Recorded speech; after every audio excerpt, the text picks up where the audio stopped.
I had asked a little earlier about where your skill sets kind of diverged, but now I'm kind of interested where do your skill sets align and overlap that help you work together? Oh, that's so easy. It's sarcasm. No, I'm kidding. There are very few people as sarcastic as Josh and I. But I mean, in some ways that's part of it, like commiserating over, maybe a not great deploy or commiserating over, some messy release notes or something like that. So there is some camaraderie. We consider engineering and product like one team. And so Josh is technical enough that we can explain a problem to him, and it's nice because I've worked with a lot of product managers in the past that aren't technical at all, and Josh is able to understand, and Josh is really good about making quick decisions. I hate sitting in decision making hell. So like sometimes I just need to be unblocked, and Josh is really good at that, and it feels good, Cool. And so we have someone who's in that tier 3 position, and really between the three of us, we can move quite quickly. That's excellent.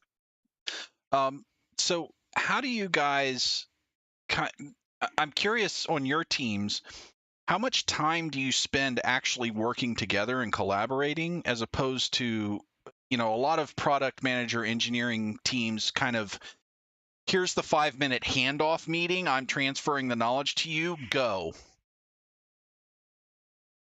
I would say it's a lot, not necessarily on like calls. We have kickoff calls, we go over it, hand it off, but then we use a shortcut for our project management, and I get like tagged and things all day, commenting back and forth on them. Like it is very much an asynchronous, but also kind of at the same time. So it's usually within like 5 minutes to an hour. If I don't have a ton of meetings like back to back, but like it is very much collaborative. And it's like, hey, we noticed this. Like, it's like a million questions come up when you're building something, and like it feels good to collaborate, and like we're flexible enough to like, hey, let's jump on a quick call and talk about this. Or like, yeah, I think that's Yeah, a common one is like an engineer will start to dig into something, and we all agree here. Like it is very easy to look at something and say this is going to be really hard, and then you find out it's really easy, and like that's a big win. But also the flip side happens, doesn't it? Like where you're like, this bug looks like it's going to be incredibly easy to solve, and then you get into there and you're like, oh, I'm 20 commits in, and this is JK. bad. Like this is framework level bad. And so that's where we end up collaborating with Josh, being like, how important it is this, like, can we cut this from the requirements? That's where he's really key. I'm in Pittsburgh, Pennsylvania, so I'm in Eastern. Josh is in Portland, which is like in some ways considered Pittsburgh's like sister city, which I love. So he's Pacific time zone. And so what often happens to me is I will log in the morning, and at 9 a.m. I'll get a message from Josh, and I will have a brief moment of being like, Josh, what the hell? Why are you up this early? And I realize he's scheduled a Slack message for me. So that way I, during my quiet time, can be effective and get him what he needs. Yeah. And it like really kind of helps that relationship, if that makes sense. Yeah, it does. I think it's important to be respectful of each other's time and do things like that. That's a really cool idea, Josh.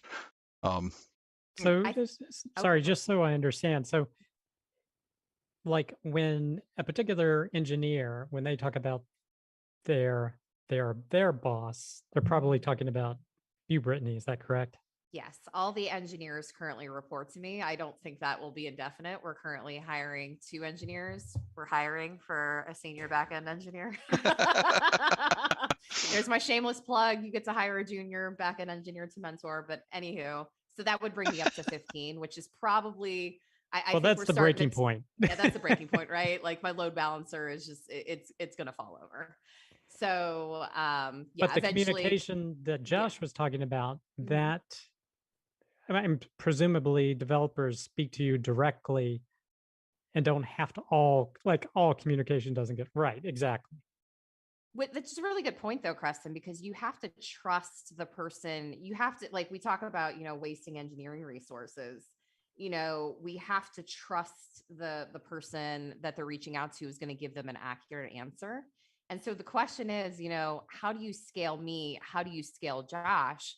We're growing out the product team, and Josh has been at Texas. How long now, Josh? Has it been 5 years?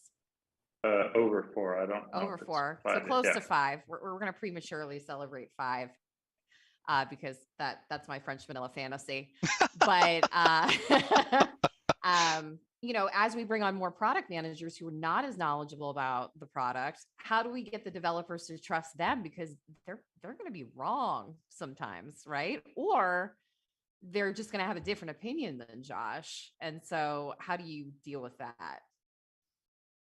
Yeah, and it's tough because I've, like, right now, my current position, I'm sitting on the engineering side, right?